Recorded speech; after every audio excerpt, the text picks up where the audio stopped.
Good morning. Welcome to the bird's nest. There's really not a lot to talk about at this point about Shedeur because nothing's going on with him, in addition to the fact that he's QB2. He's injured. There's just not a lot to talk about, but he did put out some content on his own. Thank God. You know, during the bye week, he live streamed twice. He hadn't done that since rookie minicamp. So it was so good to see him just being himself. Again, that was fantastic. And then, of course, I knew anytime he gets around Bucky, we're going to get some great content. And so he decided to fly home. And any of you who know those Sanders men, you know they frugal. They is frugal, y'all. And so it was a big deal for him to rent that private jet to go see his dad and his loved ones for just a few hours. That's all he did. And so we got some fantastic content out of that. Of course, Bucky was filming. But maybe the best content of all came from his friend that traveled with him. It was just the three of them on the jet. Was Shedeur, David Studstill, a former Jackson State football player, and his trainer, if you call her that. I don't know if you call her a trainer, if you call her a physical therapist. I don't know that they call them physical therapists in the league. I think it's called a trainer. And she was there. I can't remember her name. But David had the best video because David sort of tried to interview Shedeur a little bit. It wasn't totally an interview. I know, like, one question he asked him, and they didn't include the response to that question in the final video that was released. But he did ask him about his decision to go home, and it was so good to hear Shedeur speak his true feelings.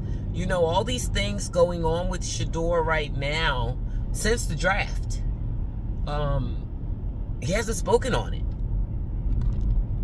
since before the draft. Even all the things that they were putting out about him before the draft,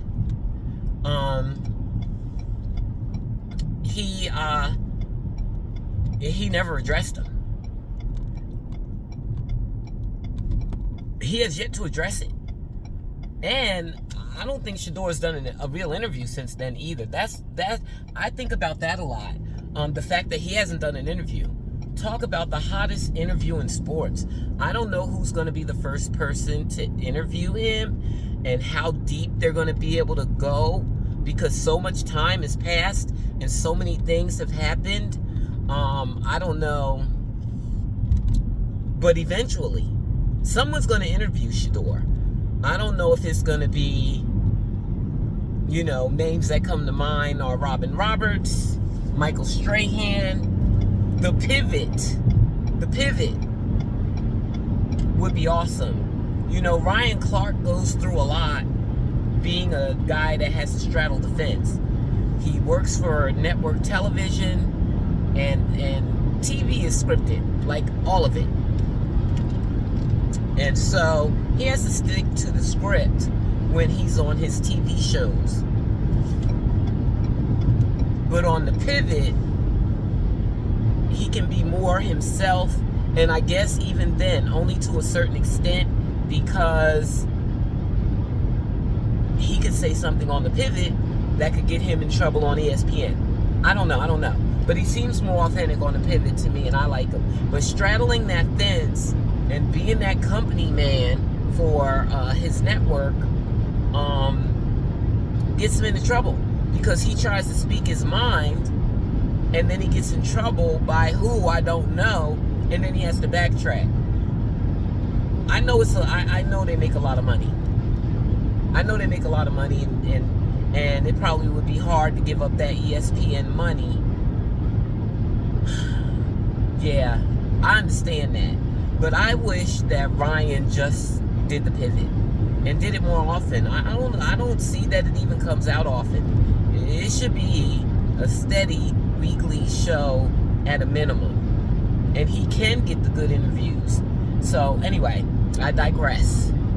I think that that would be a good interview for Shedeur. A loving environment. Yeah, those are the ones. It's not going to be anyone small at all. Like, even the pivot might be too small, but I don't think it is. They've had big stars on there. Simone Biles. I think Serena Williams has been. They have big stars on the pivot. So I think that could be. But I think Michael Strahan would be the best.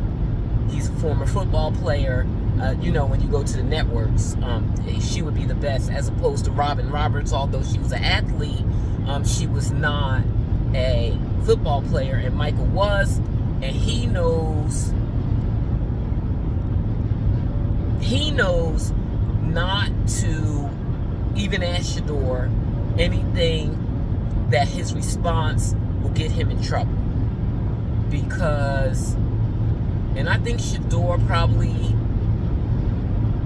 no, because Shedeur will, if he gets comfortable with you, he may say something that will get him in trouble. You have to tippy-toe so much nowadays with the media.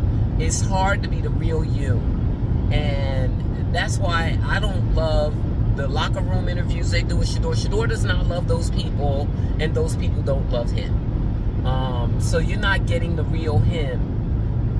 Shedeur is his best when he's with people who care about him. He's more well-spoken.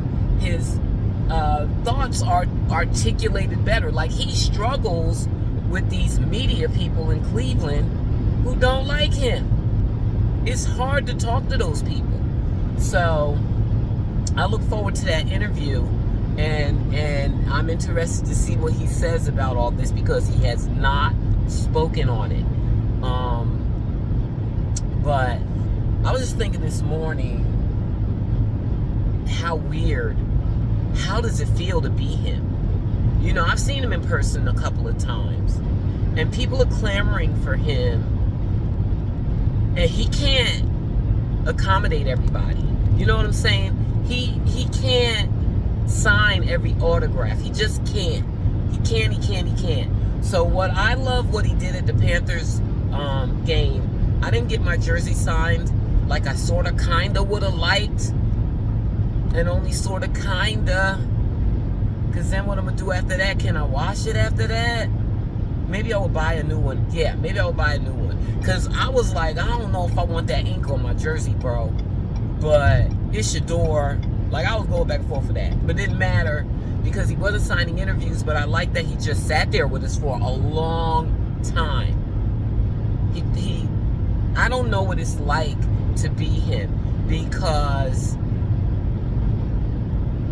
they talk about his dad and why he's where he is because of his dad, and that's true, but not in the way that they're saying it. Shedeur, Coach Prime trained him up to be a football player, but Shedeur, you got to have the gifts in order to see it through.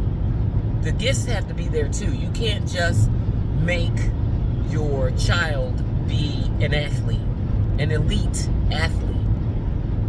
But Coach Prime gave him all the resources and coaching that he could to get the most out of Shedeur as a football player. And I'm sure that's a large part of why he's exceptional. But he doesn't have the personality that Shiloh has, or Coach Prime. Coach Prime has a big personality, Shedeur's more laid back, very lovable, silly, with people he loves.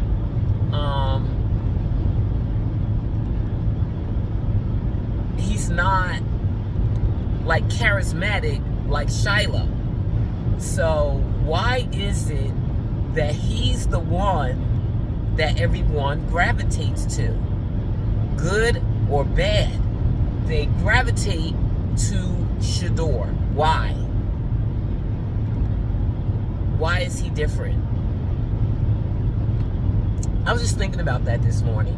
I don't know if y'all know. What is it about Shedeur? I mean, I watch all the Shiloh's content too. But like, they both stream on Twitch from time to time. Not a lot. Shedeur, not as much as he used to. And maybe in the off season he'll stream more. But not as much as he used to. But I do watch Shiloh streams. I watch him live as long as I get the notification. If I'm by my phone, I'm gonna watch it live. But I don't subscribe to Shiloh. I subscribe to Shedeur, even though he spent 5 months of not being on Twitch. For 5 months, I was paying that subscription fee. I don't care. I'm gonna keep on paying it, because whenever he was gonna go live, I wanted to see it. So, and I'm glad I did, because I just wanted him to be with people that loved him. I don't know what fan love is. Is it real love? Love is many things. And people seem to love Shedeur. People love the Sanders, but they love the boys more than they love the girls. I don't know why. I don't know why. Maybe women are just more attracted to the men. I don't know why. And then of course men are attracted to the fact that they're athletes. But so the Sanders men get the most love. And then Dion and Shedeur get the most love out of the boys. But Shedeur gets the most.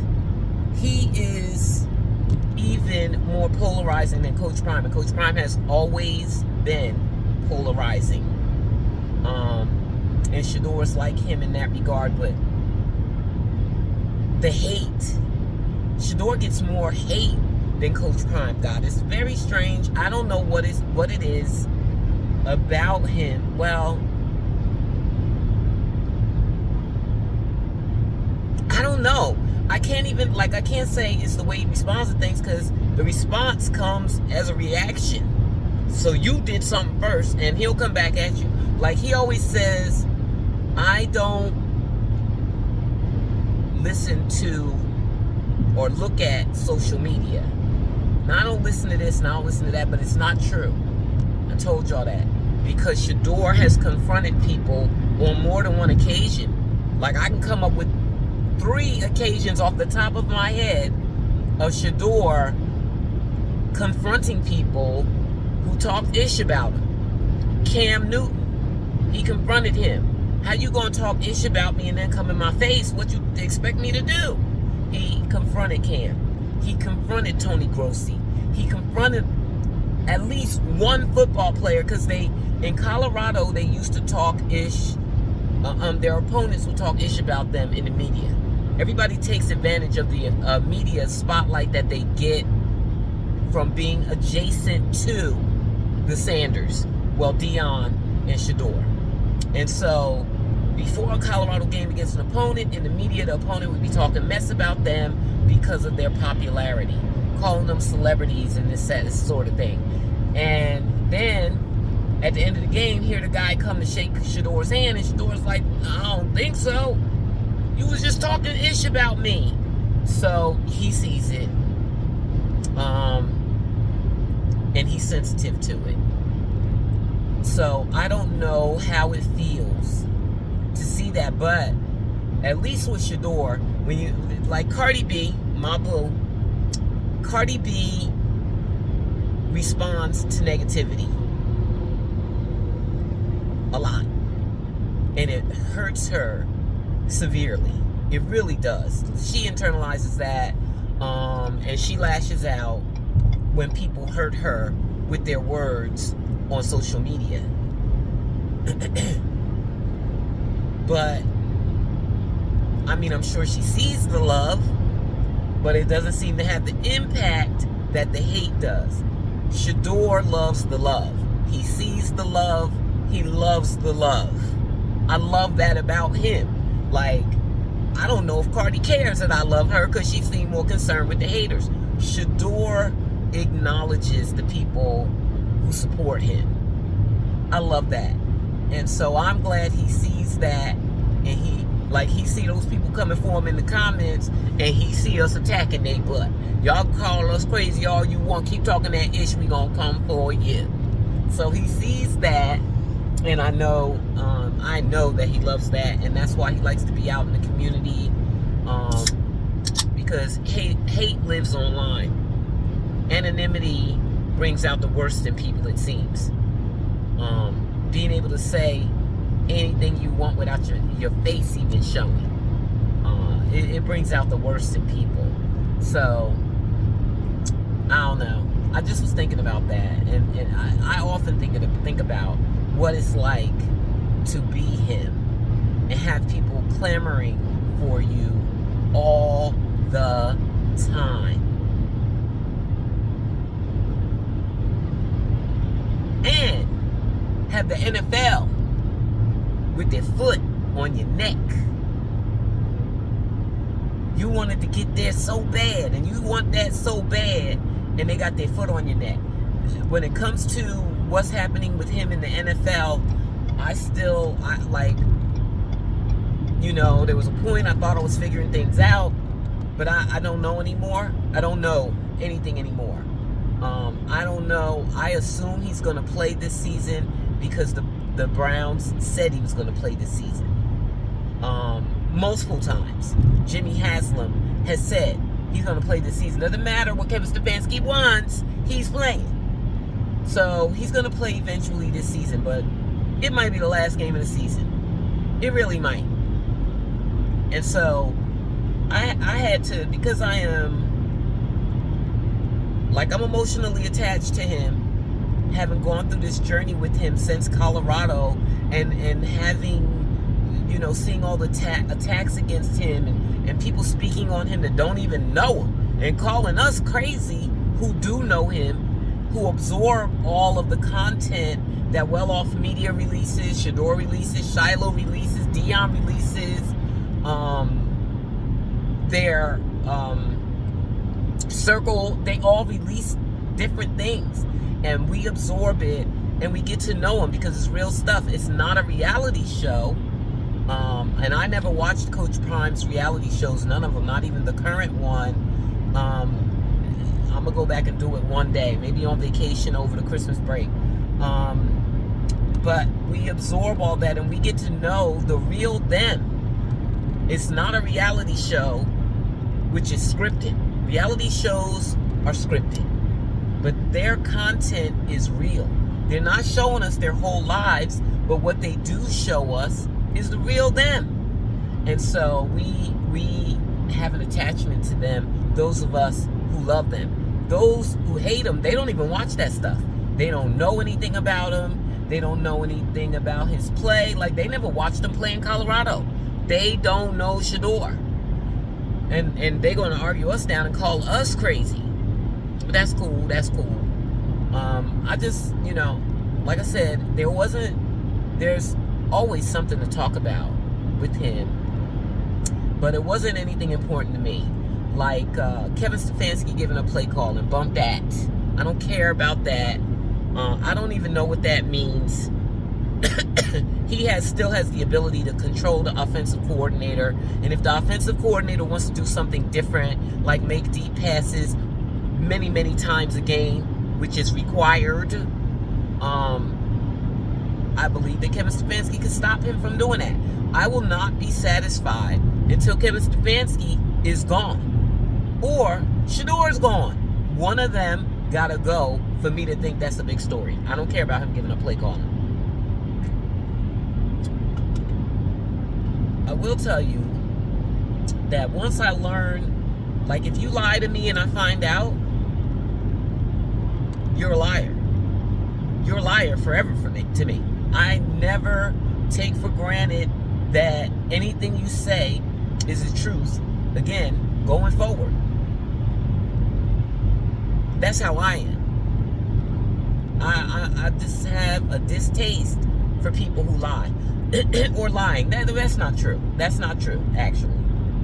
I just don't trust them. Because I have many people in my life who I love dearly who lie. But I know they lie, so then I don't believe nothing they say. Cool. The same thing goes for the NFL. Once I learned that they collude a lot. They collude a lot. Like, they don't collude a little bit. They collude a lot. Once I learned that, I don't put nothing past them. And you talk about that and people act like you're crazy once again. But I'm like, bro, you know me. I always talk about the Lamar Jackson situation that just came out. And it's not just came out anymore. It might be like 4 months old by now, maybe 5. That came out. Nobody did anything. Lamar didn't do anything. Nothing happened. Nobody talks about it. Nobody even knows about it. But it did. It came out. It was published. But it was published by, legitimate news source. And people seem to get their news from social media nowadays. But it came out. We already knew about Colin Kaepernick, but then once I found out about Lamar, then you hear about other cases that are currently going on. Like, they're constantly doing it. So what's happening to Shedeur in Cleveland, I thought the NFL draft was collusion, and maybe it had stopped after Cleveland. I don't think it stopped. I think there's a plan for Shedeur. I don't know if they ever want to accept him. That remains to be seen. They let him be drafted because I guess the collusion probably would have been even more blatant. It was pretty blatant already, but just like with the Lamar thing, with him looking for a contract and no team talking to him. At that time, that was before I even knew about collusion. I don't know. I don't know if that was before or after Colin's case.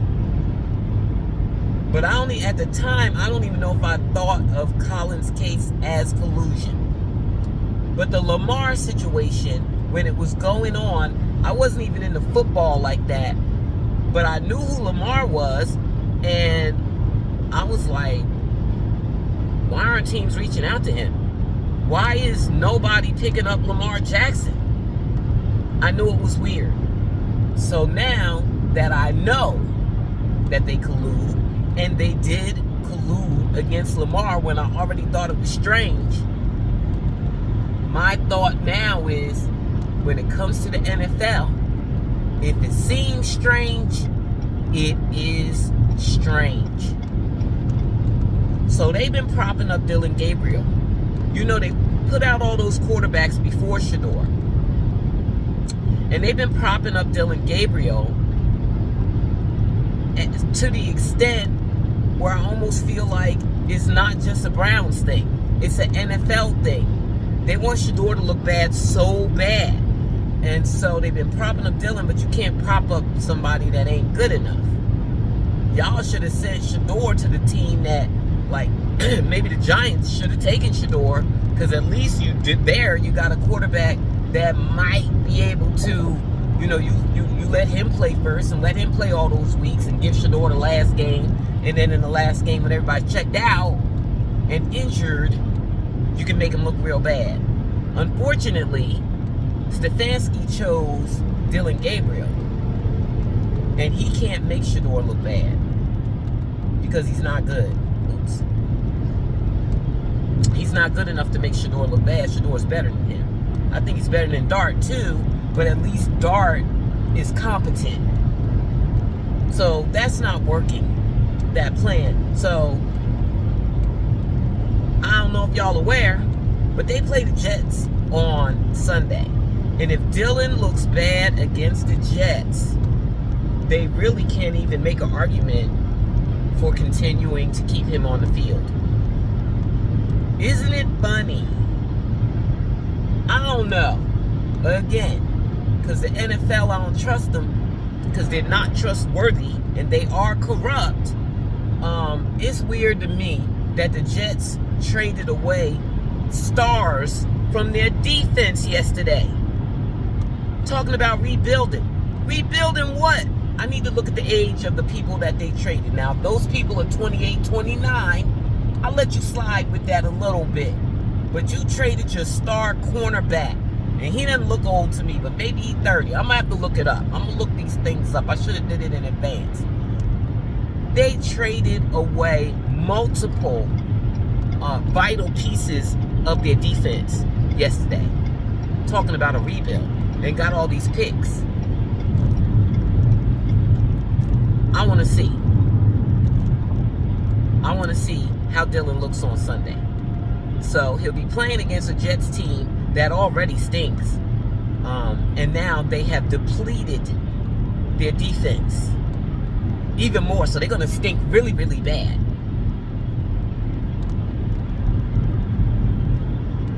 I don't know. I'm not a conspiracy theorist, but this NFL, they're so corrupt. You just don't know what they will do. And when they have a bone to pick, honey, they don't let go. So this Shedeur thing, just like the Lamar thing, just like the Colin thing, do they ever collude against white players? God damn. Anyway, they seem to stick with it. You know, they wouldn't let Colin in the league, back in the league. And so I wonder if their goal is to just humiliate Shedeur and get him out the league. Will they ever accept him as QB1? I don't know. Time will tell. In the end, though, if they don't let him play and they wind up, humiliating him a few times and then kicking him out, he can sue them for $1 gazillion. And he better. If it comes to that. My hope is that they'll let him play. They done squandered his rookie season. No rookie awards for him, and that's cool. Whatever. But hopefully by next season, he will be firmly in place as QB1 on some team. I don't know if it's going to be the Browns. I would like for the Browns have talent. They have it. They just don't have a coach. They do not have a coach. And he needs to go for them to be successful. Well, they got to get a competent coach too. There's that part. Somebody was saying on Speakeasy, Acho's show, that they wish that, I think it was Acho that said he wished that, or he thinks that Coach Prime should have left Colorado when Shedeur left and got a head coaching job. Coach Prime has to earn a head coaching job. He hasn't yet. They kind of put out a story that made it seem like he had a chance to get the Dallas coaching job, but that wasn't a real thing. That was something that it seems like he floated, and part of the deal was that he wanted Shedeur and Shiloh to come with them. Well, those NFL owners, no matter how much they like you, they're not gonna let you push them around. Those billionaires, these billionaires that own these football teams are 70 and 80 years old. They don't want some black man pushing them around. I wish the tech billionaires would start buying football teams. Tech billionaires would start buying football teams so that the league can catch up with current times. Because those 70 and 80-year-old owners, they're make America great again guys. They want America to stay the way it was when they were in their youth. That's why they treat those football players like slaves. That's how they treat them. High-paid slaves. With total disregard. No concern for their long-term health. Like nothing. They don't care about them at all.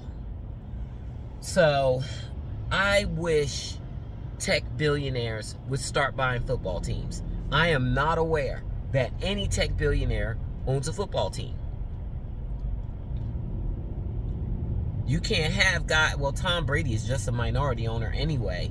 One day he'll grow up and be a majority owner, I assume. He has a nice investment portfolio, just based on what we know, although I've seen some things fail. But anyway, and he'll grow up and be a majority owner. I think Tom Brady will become that when he's old. And he already has that old school mindset. We got to get those guys out of the league in order for the league to advance. Catch up with current times. Those 70-year-old and 80-year-old billionaires are not going to do the trick. We need them to die. And then their children because sometimes they leave the team to the children. And that's cool. Like the Colts owner. She's young. I believe she inherited the team. And they'll be like, if I was a player, I'd want to play for the Colts. They got a quarterback. So, that's that, man. I just, it was on my mind. And I don't care about anything else that's going on right now. I do care about watching Dylan play. We'll see how he does on Saturday now that the Jets have blown up their team. He should, because at first, the Jets were the favorites. But now that they have traded away their defense, the Browns are the favorites in Sunday's game. So we'll see what happens. That's all I have, guys. I hope you'll like, comment, and subscribe. I'm trying to grow. I think I do want to grow. I didn't care at first. I still don't know if I totally care. I have a full-time job. I don't expect that a person my age would ever get to the point where I could depend on this to live. I have a full-time job. But I think I would like it to grow. But I don't know how to grow it. I don't know how to grow it because I don't know. I can't make it an all Shedeur all the time thing. I want to talk about football. And so I would like it to grow so that I can talk about football and not just Shedeur. So, with that in mind, please like, comment, subscribe, and share. Even if it's just on your Facebook page to your aunties and uncles. If you would share it every now and again, if you think something that I was talking about was good. I know this was just like a throw off one, but if you think something is profound or entertaining or whatever, share. Thanks for listening, guys. I hope you have a good day. Mwah.